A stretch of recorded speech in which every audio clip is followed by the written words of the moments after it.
Hi there, and great for you to talk to us.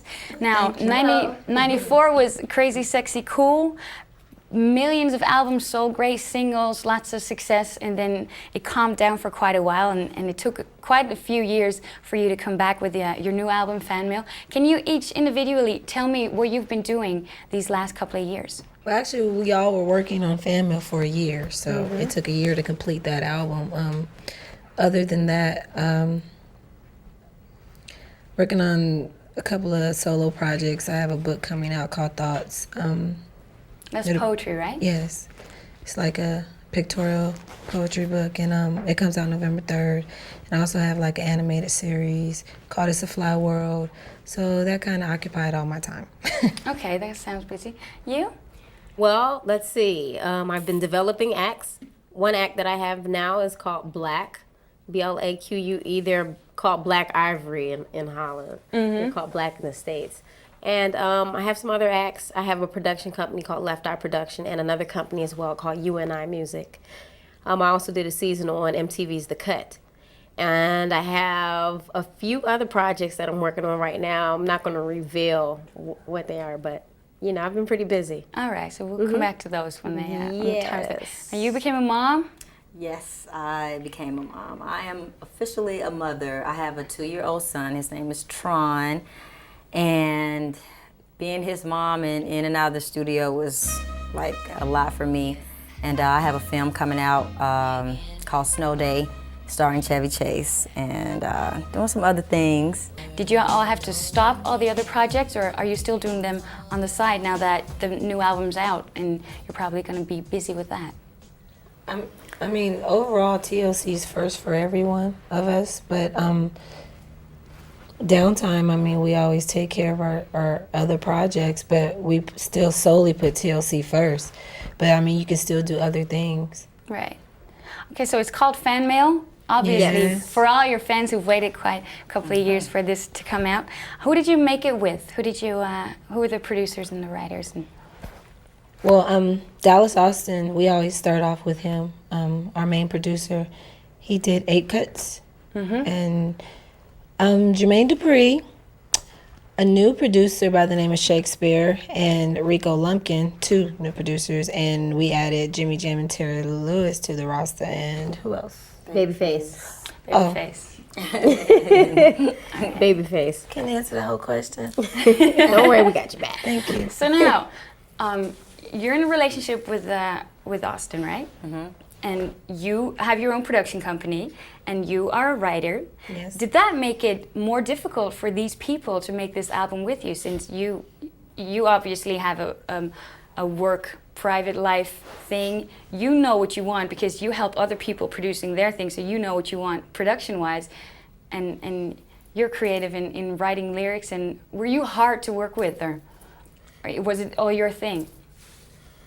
Well, We all write, and we all have creative input in TLC, but sometimes we have creative differences. Right. Because everybody has a vision, everybody has a direction, and they don't all go in the same direction. So sometimes we have to, you know, Agree to kind of disagree. like meet in the middle somewhere, or decide if, you know, if or if not, this is the direction we're going to go in. Right. But we all, at the end of the day, the entire project is a,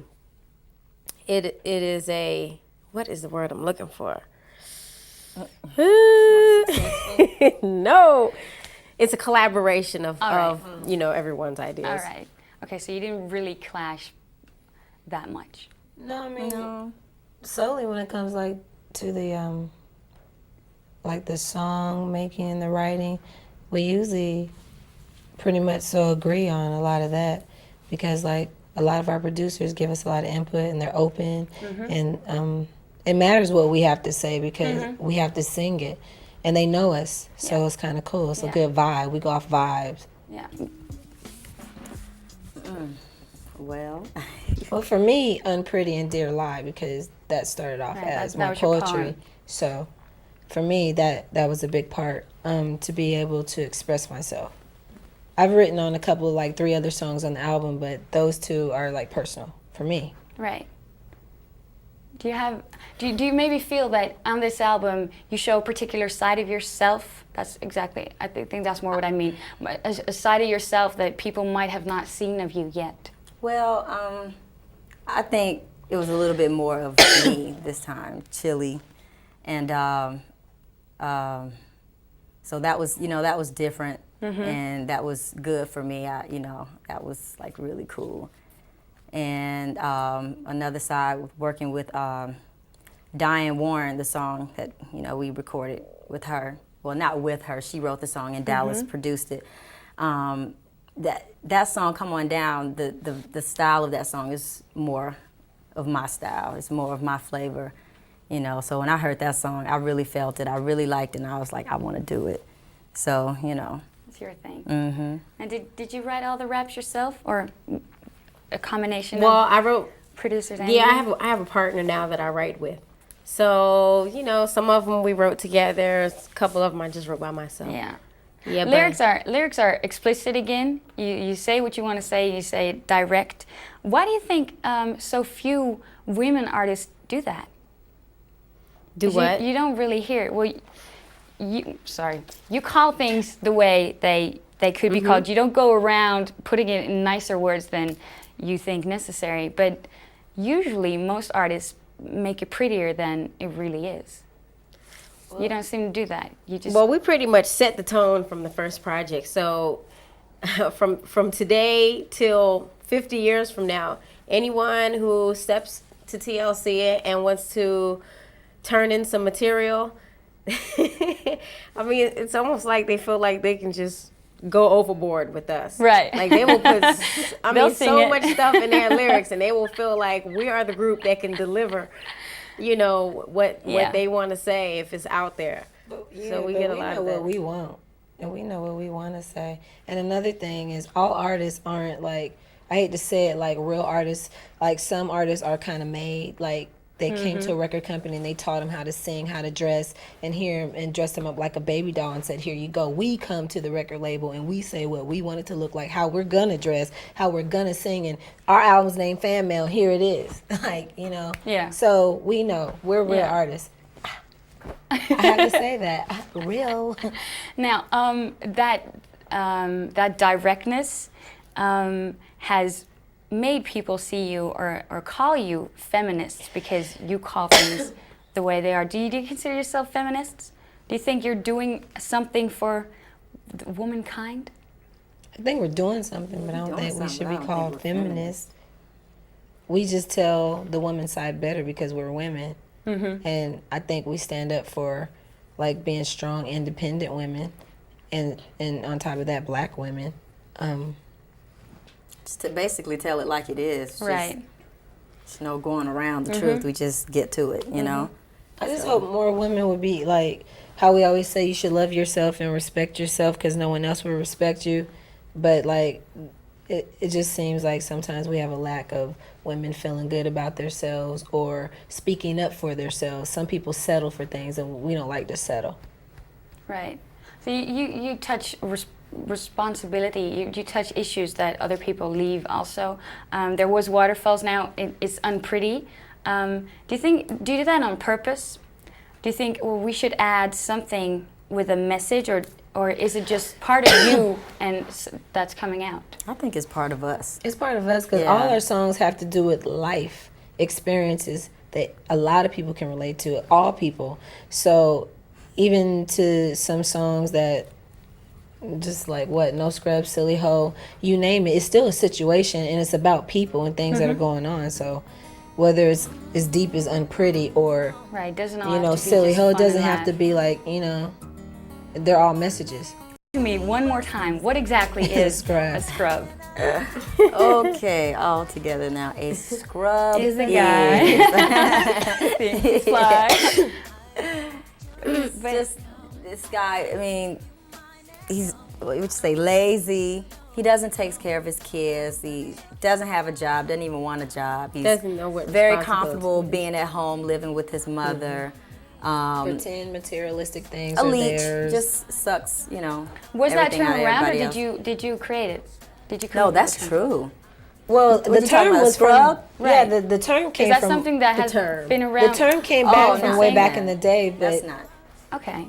Is there? no, It's people from in my Atlanta mother's area. generation. No, it's No, not. no, no. doesn't- No, I've heard. Oh yeah, some older people in my people. mother's generation, like Use it. 1945, have used it. You know, how generations. It comes back. And Yeah, now it's it coming comes back. So, but Shakespeare and Candy and Tiny from Shakespeare, Escape yeah, actually Candy. wrote this song. Okay. Is there a female counterpart? A scrub is a female scrub would be a There's There's an answer there's to an no answer scrubs. to It's scrubs called no, pigeons. pigeons. Okay. So that would be pigeon. All I'll let right. you do it. I ain't say Pigeons. nothing else. Now, why did you pick No Scrubs as the first single? Did you do that yourselves, or did you do that with the record company maybe? Ooh. It was a decision that was There was a Made by, combination of between record us and it. company and TLC. Okay, didn't that, sometimes that has a whole philosophy behind it.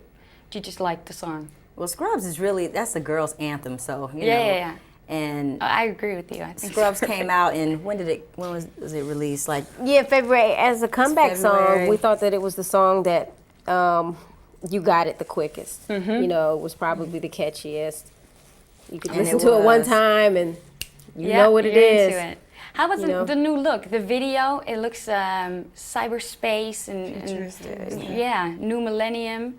Is that going to be the look or the style for the entire album, or is that just this video? And how did you come up with that? Yeah, the style in the second video, which is Unpretty, is a little bit different than the first video. And this album, Fan Mail, is very universal. And there's a variety of styles of music on the album, and you'll see a variety of styles of clothing. All right. You know, as we do these videos. So the clothing and the image, the song will set the tone for the image. And Unpretty, I mean, just picture like fields of flowers and real flowy material and sunny days. Hype Williams made this video, right? Scrubs. No Scrubs. No He did No Scrubs. Scrubs. Paul Did Hunter. he do prior videos for you too? Or is this his Oh, no. first video for you? That was the Because first you time. made a movie with him, right? Yeah, it's called Belly. Is that where you met each other, or did you know each other before that? Actually, Hype did the artwork on Ain't Too Proud to Beg for TLC Okay. when he was working for. Okay. That was our So very your first relationship video. went before that. What was his name? Oh, whatever. Harold? Oh, stop, Lisa. You all live around here, right? Atlanta. Yes. Are you part of any music scene here? Is this the basis for more musicians? Is there anything of a scene here that you're part of? Yeah, Atlanta is probably the biggest growing music mecca in the States, in the United States. It all started, it really started to blow up about 10 years ago. L.A. Reid and Babyface opened up a label, and so did Bobby Brown. And they started signing acts, and TLC came out, Crisscross, Arrested Development. Those were probably the first three to really bring the attention to Atlanta. And from there, man, everyone just started moving to Atlanta and, signing the talent. There's a lot of good opportunities here. Yeah. A lot of them. All right. I was just curious about that. Now, what will your plans be for the rest of this year? How are you going to do the promotional side? Are you going to tour? What are you going to do with this album? We're in rehearsals right now Okay, so for you're the busy. tour. Yeah, so that's really like our main focus outside of shooting the Unpretty video. So we'll be on tour this year. Okay. Now, last question. What are your personal favorites on this album? Personal. That's easy for me. Yeah. My personal favorite is Unpretty. That is your Oh, yes. your thing. That's my favorite. Lyrical Yours too content. Oh, should be so much. would be logical if it I was. just like the album. I don't have like one favorite song. I like a lot of them, so I just picked the whole album because I think this is our best album. Okay. Me too. Really? Yeah. I don't don't have a believe that favorite though. song. You don't have any song that you I go did out. on the first That and the is my- second album. I definitely had favorite songs. I could not listen to every song on those albums, but on this album, from the beginning to the end, I guess that's a sign like that every it's really song. your album then, and you've made it exactly the way you want it to be. Well, thank you very much for your time. Thank you. Have a great tour. Have lots of success with the album, and we'll be waiting for the next single, Unpretty. Thank you very much.